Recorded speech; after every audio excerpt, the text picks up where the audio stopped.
Ladies first. No, it's okay. Ladies first. Well, you got a microphone on. Yeah. Does that go with the mic? Does that go with the... No, this is mine.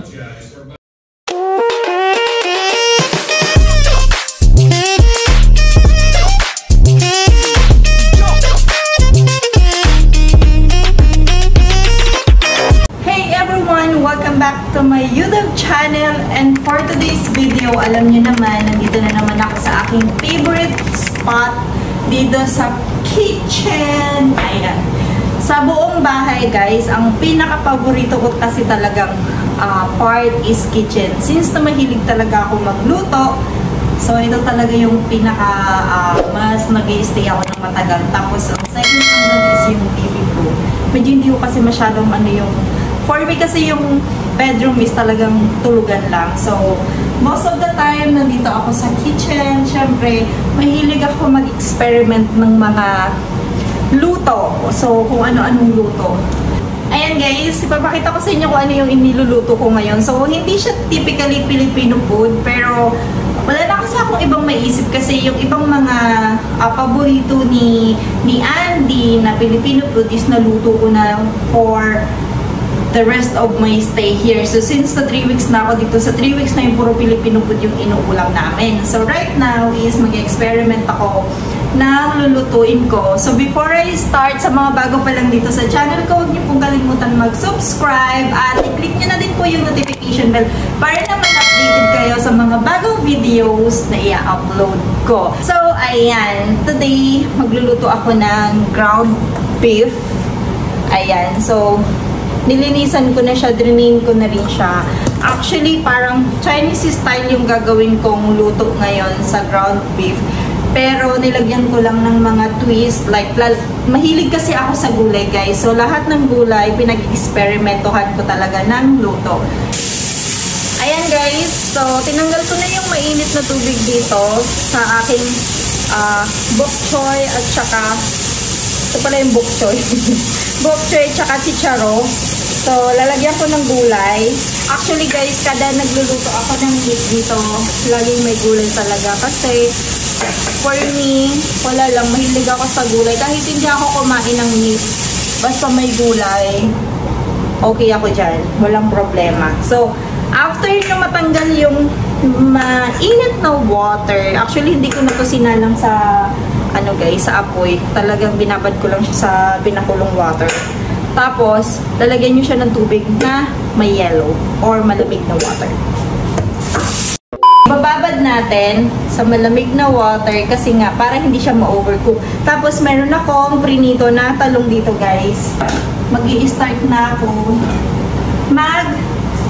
mag-isa. So, igigisa ko tong guys, umorder kami sa Amazon ng kawali, yung medyo malalim. Kasi nung dumating ako dito, lahat ng kawali niya ganito, sobrang babaw. Eh kapag nagigisa ako, hindi magkasya yung mga ingredients na nilalagay ko. Kaya sabi ko sa kanya mag-order. Kaya lang hindi pa dumadating yung kawali. So, namumroblema ako kung saan ako mag-order. Kasi ang liliit ng kawali. Alam niyo ba guys, dito kasi sa bahay, so since na ako yung tagaluto dito, so hindi ako, kumbaga, wala lang, gusto ko lang talaga yung ginagawa ko dito. And hindi kasi mahirap magluto dito kasi kung ano yung gusto kong lutuin, yun yung naluluto ko, hindi katulad ng ibang mga may apam na partner na kailangan magluto ka ng American food, mga ganon. Dito kasi guys, hindi. Since kasi na si Andy is mahilig siya sa Filipino food, lahat ng niluluto ko, sarap na sarap siya. Hindi ako nahihirapan magluto ng pagkain dito. Dahil nga, ayun, mahilig siya sa Filipino food.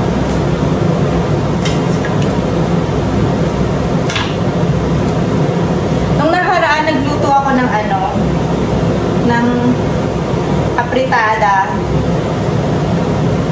Diyos ko guys, dalawa lang kami dito sa bahay. Siguro yung niluto kong apritada is nasa 1.5 kilo. Isang araw lang sa amin. Diyos ko, pinapak. ganito lang yung buhay ko dito, guys. Sobrang nai-enjoy ko siya. Kahit hindi ako masyadong lumabas ng bahay. Nai-enjoy ko yung, nai-enjoy ko yung lifestyle ko dito. Feeling ko na sa Pilipinas lang din ako. Kasi since nga nasa loob lang ako ng bahay, nafe-feel ko lang na nasa ibang bansa ako is kapag lumalabas kami, kasi syempre malamig sa labas, iba yung mga bahay na nakikita mo. Pero pag nasa loob ako ng bahay, feeling ko na sa Pilipinas lang ako. Ganun. Kumbaga, hindi ako nahihirapan mag-adjust dito. Siguro, nagkaroon lang ng adjustment sa katawan ko is yung sobrang nag-try talaga yung lips ko dito. So, yung first 1 week ko dito. Pero, right now, okay na yung lips ko. Hindi na siya ganun ka-dry. Ang sobrang effective ng binili niya sa akin na gamot. Since kasi dito sa bahay, kompleto ng ingredients, guys. Kaya tuwang-tuwa ako magluto. Kasi lahat ng kailangan kong ingredients nandito na. Yun yung kinaganda. Lagay na natin yung beef.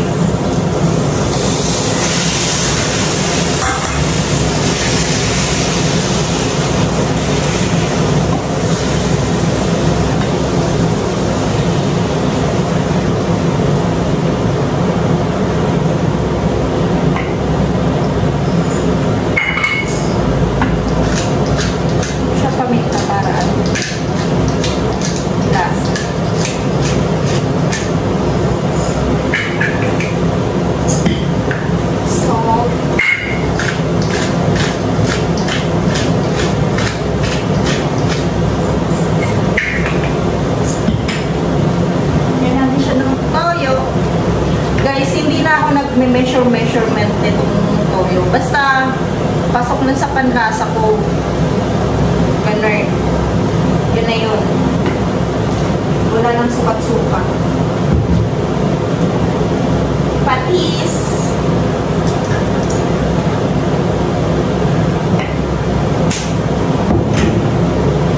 At oyster sauce.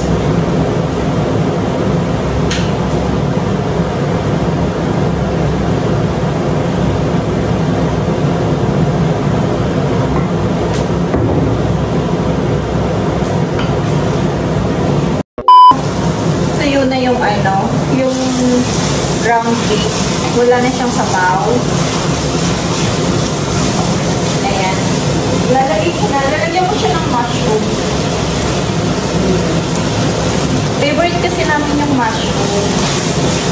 Kaya, syempre nga, yung niluluto ko is with a twist and my own version ng aking recipe.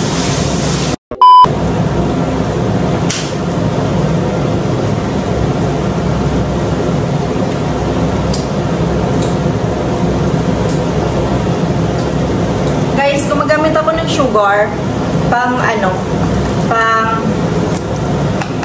lang dun sa timplada ng alat para medyo manamis-namis na konti. Ayan. 1 tablespoon lang.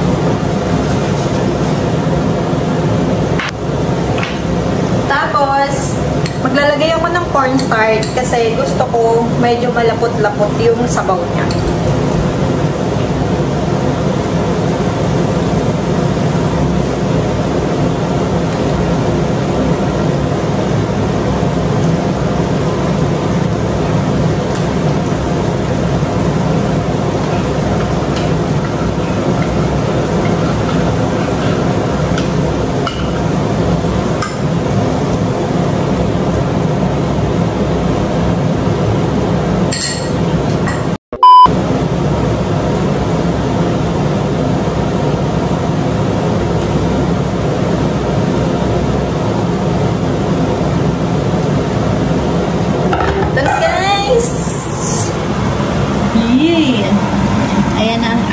Experiment for the day. Luto na yan, guys. Papatayin ko na siya. Yan. Ganyan yung itsura niya. Mukha naman siya masarap, guys. Bahala na si Andy mamaya ang humusga ng aking experiment recipe for today. Ayan.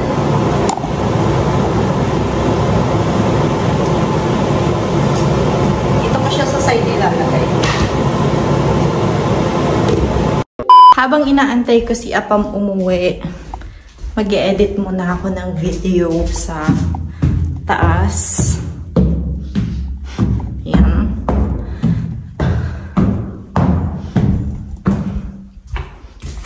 Ito yung favorite spot ko after ko magluto, yung office. Hello, Murph! How are you, Murph? Dito na natutulog si Murphy, guys. Ayan. This is your favorite spot, Murph? Ha? This is your blanket. Ayan, kumot niya yan, guys. Ayan, dito ako mag-i-edit ng video. A few moments later. Nandito na ang titikim ng aking luto at ipagre-ready ko na siya ng pagkain kasi nagugutom na daw siya. So, sabay na kaming kakain. 5 PM pa lang dito. And kakain na kami. Ito na yung pinaka-dinner namin.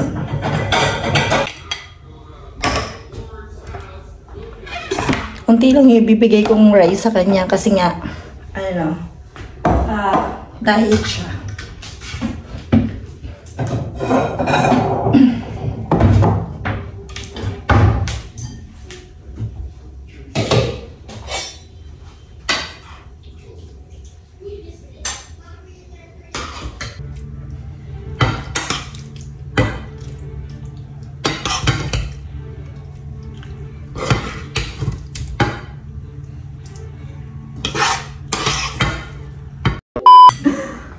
Well, you got a microphone on. Yeah. Does that go with the mic? Does that go with the... No, this is mine. Oh. I used it. Go. This looks absolutely delicious. Of course. Wait, you can serve for me. It's vegetarian dish. I like... No, it's not. It's got meat in it. Yeah, but there's some vegetables. Ah! I put mushroom too. I like mushroom. Go, go, go, go, go!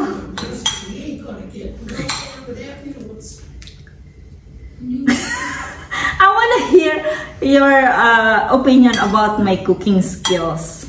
Oh, it's the best. It's the best? It's so good. Mmm. Wow! It's delicious. I love it so much. So we're gonna put some Filipino restaurant here in Germany. We need to. So we're gonna cook everything Filipino food in I saw a Filipino truck yesterday, and I don't even think that it's Filipino people who own it. Yeah. And your cooking is much better than what they have. Maybe they copyright from YouTube because there's a lot of ingredients on YouTube like that. Yeah. It's nice. You're welcome. Thank you. I love it. I'm the best cook. You are the best cook ever. Okay. Ever. Thank you. I'm so lucky.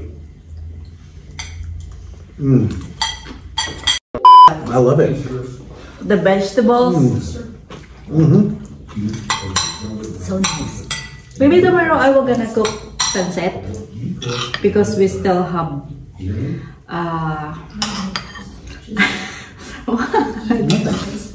we still have vegetable there. Oh, you put the flat beans in here. I like them. These. What? Bean. What do they call these? Yeah, I don't know the Bean sprouts. I don't know the name here, but in the Philippines, that one is chicharo.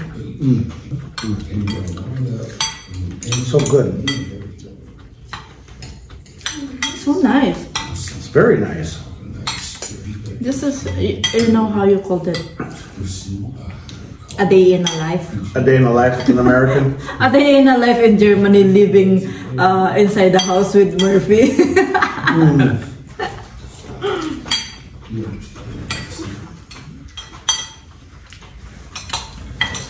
I didn't know the taste is good. It's very good.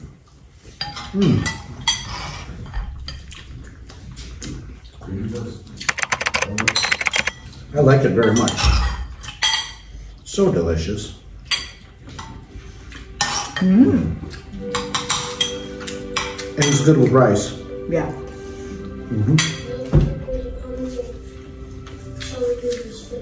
It's good on a cold day. Like today it's cold. Yeah, it's so cool today, love. Makes me lazy. After you leave, I think I'm gonna be gone 7 days. I feel What are you gonna do? Oh. you're going to Africa? Nothing. It's the same routine. We're gonna cook for P. Need to cook every day because P is always hungry. He would probably like this one. Yeah. And the caldereta. I love the caldereta.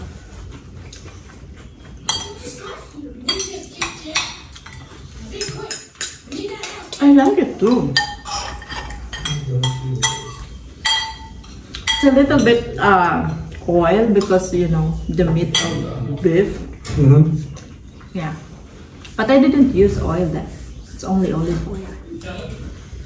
I like it very much. I love it.